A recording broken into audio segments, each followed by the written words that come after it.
সংগ্রামী ভাই এবং বন্ধুগণ, নিরপেক্ষ নির্বাচনের দাবিতে আমাদেরকে কেন বক্তব্য রাখতে হয়েছে, কেন বক্তব্য রাখতে হচ্ছে আপনারা জানেন।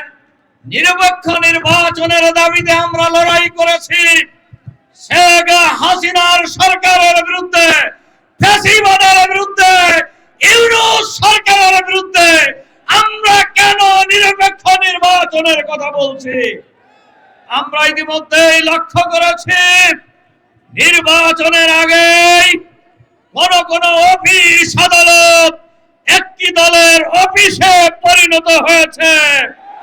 আমরা নির্বাচনের আগেই দেখছি কোন দলের কেন্দ্রীয় নেতারা নির্বাচনে দাঁড়িপাল্লায় ভোট দিলে জিভা কেটে নেওয়া হবে বলে ঘোষণা দিচ্ছেন। কিন্তু আমরা লক্ষ্য করছি মাননীয় স্বরাষ্ট্র উপদেষ্টা সাহেব, আপনি নির্বাচনের জন্য প্রস্তুত, আপনি ঘোষণা করছেন, এখনো এই জিভা কেটে নেওয়ার এই সন্ত্রাসী এখনো কেন গ্রেফতার করতে পারেন